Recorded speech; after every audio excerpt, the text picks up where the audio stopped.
ago with the last part of chapter 12, the binomial theorem. You did the binomial theorem before, but you needed, at the time you did the binomial theorem in Algebra 2, you actually needed Pascal's triangle. We don't need Pascal's triangle to use the binomial theorem. There is a shortcut, although I'm not really sure how good that shortcut is, but we actually don't, and it's not factorial, that's why I crossed it out. We will actually need to use combinations. So you may remember your combinations and permutations. The combination of n things taken r at a time is n factorial over r factorial times n minus r factorial. Here's what you need to do. Use your calculator. Find PRB. And if you click on PRB, you will find NCR. And you can do this. I know for, excuse me, for example, on the Casio, to do this, you hit, let's say I want to do 5C3. So I go 5, and then I hit the NCR button, and then I hit 3, and then I hit equals, and it gives me what the answer is. So use your calculators to do these. Now, what does that mean? If we use combinations and permutations instead of working out Pascal's triangle, we can expand using combinations. So if I want to take a plus n to some particular power, let's say the 5th power, the 7th power, the 8th power, I could do x plus 2 to whatever power. I could do x plus 2 times x plus 2 times x plus 2 and work it all out by hand, or I could use the formula. My first term starts with C choosing R, and R starts, this is important, R starts at 0. We begin at 0. We do not begin at 1. We choose n minus c. So this actually, the r here, it's actually in our first term would be 0. And then r is 1, and then r is 2, and so on up until we get r is equal to our last term. And then our powers of x are actually n minus r.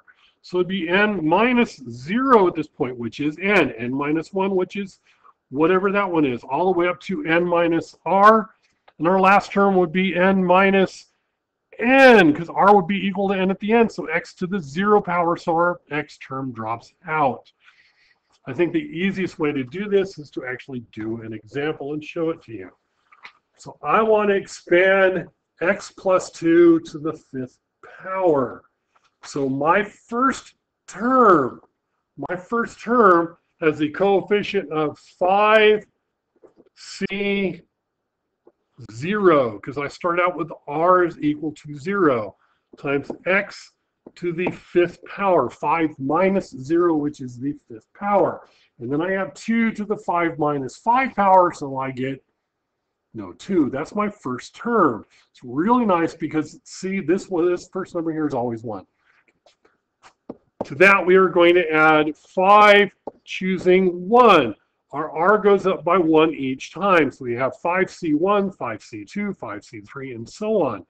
This power of our x goes down by 1 each time. So I go from x to the 5th to x to the 4th. And then now I have to introduce my 2 to the 1st power. Those 2 powers have to add up to whatever our power is that we are expanding. We're expanding to the 5th power. These 2 exponents have to add up to 5 every time. So to that I add 5, choose 2x cubed, 2 squared, 3 plus 2 is 5, plus 5, choose 3x squared, 2 cubed, plus 5, choose 4, x to the 1st, 2 to the 4th, and it's actually easy to see the 2 matches the power on the 2. The second term matches what we're adding the c in, plus 5c5, there is no x, 2 to the 5th power. Now, you use your calculator to figure out what these combination numbers are. This is 1, this is 5, this is 10, this is 10, This is 5. This is 1. They're always symmetrical like that, which makes it nice. And then I figure out and then I have x to the 5th, so I have 1 times x to the 5th. And then I don't have any 2 powers, so my first term is x to the 5th. That's nice. Now I have 5 times x to the 4th times 2 to the 1st power. I multiply those together. 5 times 2 gives me 10, so I have plus 10x to the 4th. And I have 10x cubed, 2 squared times 4. 10 times 4 is 40, so I have plus 40x cubed. And I have 10x squared, 2 cubed is 8, so I have 10x squared times 8. So I get plus 80x squared. And then I have 5 times x, 2 to the 4th is 16. 5x times 16 gives me 80x. And then I have 1 times 2 to the 5th. 2 to the 5th is 32, sorry. So I have plus 32, and that is my expansion. Now, it's a little hard to read this one here. This is actually a 4, so it's 2y minus 3 to the 4th power. Complicates things a little bit, but not a whole lot. We still have the same combinations and permutations. So I have 4c0. Start with r0. Then I have, instead of y to the 5th, to the 4th power, I have 2y to the 4th power. Whatever this is my power of the first one. And then I have negative 3 to the 0, because remember they add up to 4. So I don't have any other term.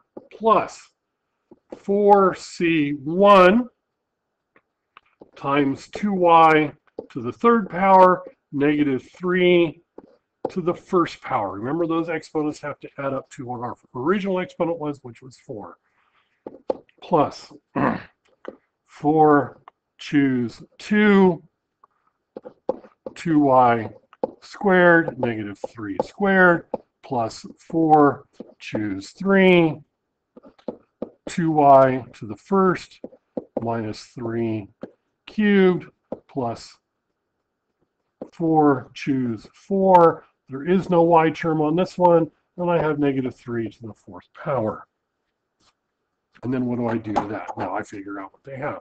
4 to the 0, 4 choosing 0, that only happens one way. Then I take 2y to the 4th power, and 2 to the 4th power is 16. So I have 16y to the 4th, and no 2, so my first term is 16y to the 4th.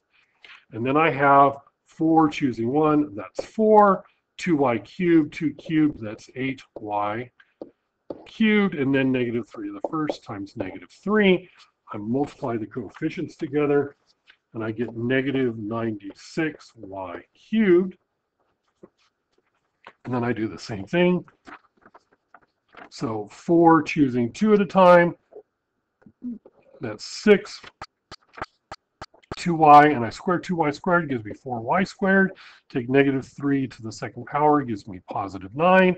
Multiply all those together, and I get plus 216 y squared, excuse me,